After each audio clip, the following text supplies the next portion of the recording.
नमस्कार दोस्तों, आज हम बात करेंगे Indian renewable energy development agency stocks के बारे में, इरेडा स्टॉक्स के बारे में। और आज इस स्टॉक्स में गिरावट देखने को मिली। कल ही हमने इस स्टॉक्स के ऊपर वीडियो बनाया था कि गिरावट आएगी, रीजन यहाँ पर क्या था वो हमने आपके साथ शेयर किया था।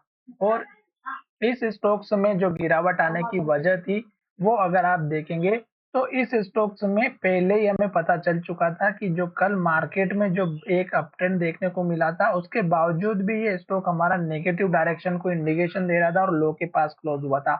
आज इस स्टॉक्स में जो गिरावट हुई वो आज मार्केट में जितने भी स्टॉक्स थे सभी में गिरावट आई, तो आपको घबराने की जरूरत नहीं है कि एकलौता ऐसा स्टॉक नहीं है जो कि आपका ही शेयर जो है नीचे गिरा है।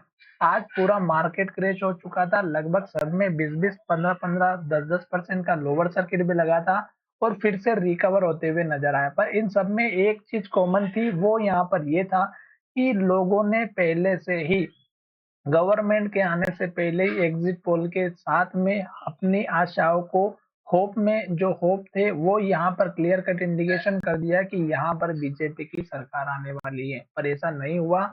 जैसे ही काउंटिंग स्टार्ट हुई यहाँ पर पता चला कि यहाँ पर जो है अदर जो सीट्स थी वो यहाँ पर आगे निकलती हुई नजर आई, जिसकी वजह से स्टार्टिंग में ही 1000 पॉइंट का गैप डाउन मतलब स्टार्टिंग से जैसे ओपन हुआ वहीं से गिरावट आई और स्टॉक मार्केट पूरा क्रैश हो गया। फिर धीरे धीरे हल्की सी रिकवरी हुई।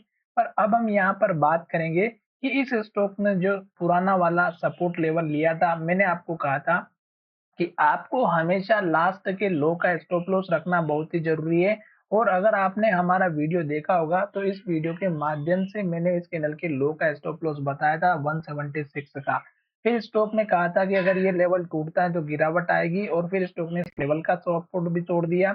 इस लेवल को यहाँ जाकर के सपोर्ट लिया जो हमारा पुराना वाला सपोर्ट था। अब ये जो लेवल अगर आप देखेंगे तो ये तो लगभग हमारा लोअर सर्किट के पास का ही था। तो आपको समझ में आ चुका था कि स्टॉक जो है यहाँ से गिरते हुए नजर आए। अब आपको मैं एक बात बताना चाहता हूँ कि अभी मार्केट स्टेबल नहीं है।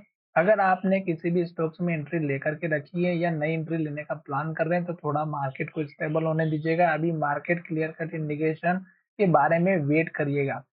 साथ ही अगर आज का जो लो है ये अगर टूटता है और फिर से रेड कैंडल बनाते हुए लो बनाते हुए नीचे की तरफ आता है तो इस कैंडल के लो का आपको सपोर्ट रखना है 141 का। और फिर रखना आपको यहाँ पर इस कैंडल का हाई जो लगभग हमारा 122 123 के आसपास का है।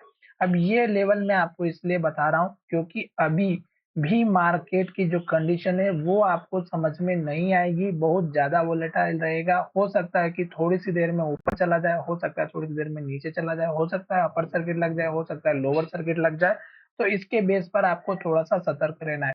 छोटे से टारगेट की अगर हम बात करें तो इस कैंडल के आपका हाई का टारगेट रखिएगा जो यहाँ पर आपको दिखाई दे रहा होगा 183 रुपए का, और इस कैंडल का है 185 रुपए का। तो ये आप दो टारगेट रखिएगा। अब जब ये दो टारगेट हिट हो जाते हैं तो आपको उसके बाद का टारगेट मिलेगा इस कैंडल के हाई के आसपास का 194 का। तो ये दो तीन मैंने आपको छोटे छोटे टारगेट बता दिए। साथ ही अगर आपको हमारा ये वीडियो अच्छा लगा तो चैनल को सब्सक्राइब करना, और साथ ही एक के बाद एक अगर रेड कैंडल बनेगी तो आप किसी भी स्टॉक्स में एंट्री नहीं लेंगे, इस बात को ध्यान में रखिएगा। साथ ही लास्ट के लो का स्टॉप लॉस रखना बहुत ही जरूरी है जो कि मैंने आपको बताया हुआ था। तो चलिए वीडियो को यहीं विराम कर दे। धन्यवाद, मिलेंगे नई वीडियो में।